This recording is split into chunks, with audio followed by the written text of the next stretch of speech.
السلام علیکم ورحمۃ اللہ وبرکاتہ۔ میں ہوں آپ کا دوست فدا حسین قاسمی اور آپ کا ہمارے اس یوٹیوب چینل پر بہت بہت سواگت ہے، بہت بہت خیر مقدم ہے۔ آج کی ویڈیو میں ہم قربانی کے کچھ فضائل اور مناقب اور اس پر قربانی کے نہ کرنے پر جو وعید ہے اس کے بارے میں مختصراً گفتگو کریں گے۔ تو قربانی کے فضائل کیا ہیں؟ نبی اکرم صلی اللہ علیہ وسلم سے صحابہ نے عرض کیا کہ اے اللہ کے رسول، قربانی کیا ہے؟ نبی اکرم صلی اللہ علیہ وسلم نے فرمایا، یہ قربانی میرے والد اور میرے جد امجد حضرت ابراہیم علیہ السلام کی سنت ہے۔ صحابہ نے عرض کیا، اے اللہ کے رسول، اس سے کیا فائدہ ہے؟ نبی اکرم صلی اللہ علیہ وسلم نے ارشاد فرمایا کہ جب کوئی انسان قربانی کرتا ہے اور جانور کو ذبح کرتا ہے تو اس جانور کا خون زمین پر گرنے سے پہلے اللہ کے یہاں قبول کر لیا جاتا ہے۔ ایک اور حدیث پاک کے اندر ہے، نبی اکرم صلی اللہ علیہ وسلم نے ارشاد فرمایا، قیامت کے دن قربانی کے جانور کے گوشت، پوست، ہڈی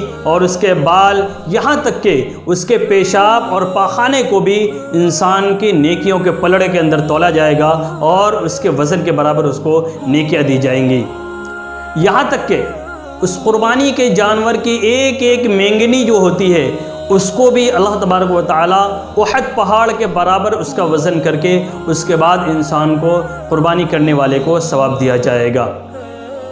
ایک اور حدیث پاک کے اندر نبی اکرم صلی اللہ علیہ وسلم نے ارشاد فرمایا کہ قیامت کے دن اللہ تبارک و تعالیٰ قربانی کیے ہوئے جانور کو سواری بنا دے گا، اور عید الفطر کے موقع پر جو انسان صدقۃ الفطر ادا کرتا ہے اس کو زاد راہ بنا دے گا۔ زاد راہ یعنی کہ سفر میں جو انسان کھانے پینے کا اپنے ساتھ سامان لے جاتا ہے اس کو زاد راہ کہا جائے گا، کیونکہ انسان کے سفر کرنے کے لیے دو چیزوں کی ضرورت ہوتی ہے، ایک سواری اور ایک زاد راہ، اور یہ دونوں چیزیں اس کے پاس موجود رہیں گی۔ اس کے بعد اللہ تبارک و تعالیٰ اس سے کہیں گے، اے میرے بندے، تمہارے پاس سواری بھی ہے، تمہارے پاس زاد راہ بھی ہے، اب تم جس طریقے سے جاؤ اس طریقے سے تم جنت کے اندر چلے جاؤ۔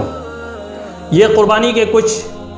فضائل اور مناقب تھے جو میں نے آپ حضرات کے سامنے بیان کیے، اور نبی اکرم صلی اللہ علیہ وسلم کی ایک بہت ہی اہم حدیث جو قربانی کی وعید کے اوپر ہے کہ جو شخص کے صاحب نصاب ہونے کے باوجود، اپنی حیثیت ہونے کے باوجود، مال و دولت ہونے کے باوجود بھی اگر جان بوجھ کر قربانی نہیں کرتا ہے، اس شخص کے بارے میں نبی اکرم صلی اللہ علیہ وسلم نے ارشاد فرمایا کہ وہ شخص عیدگاہ کے قریب بھی نہ جائے۔ اتنی سختی کے الفاظ اللہ تبارک و تعالیٰ کے نبی، پیارے نبی نے ارشاد فرمایا ہے کہ وہ شخص عیدگاہ کے قریب بھی نہ جائے۔ انسان جب کسی سے بہت زیادہ ناراض ہو جاتا ہے اس کے بعد ہی اس طریقے کے الفاظ استعمال کرتا ہے کہ تم میرے گھر کے پاس بھی نہ آنا یا میرے گھر کے قریب بھی نہ آنا، تو اس سے حضور پاک صلی اللہ علیہ وسلم کی ناراضگی کا اندازہ لگایا جا سکتا ہے کہ نبی اکرم صلی اللہ علیہ وسلم نے کتنی سخت ناراضگی کا اظہار فرمایا ہے۔ اور جس شخص سے نبی اکرم صلی اللہ علیہ وسلم ناراض ہو جائے اس سے خدا بھی ناراض، اور جس سے خدا ناراض تو اس کی دنیا بھی برباد اور آخرت بھی اس کی برباد ہو جائے گی۔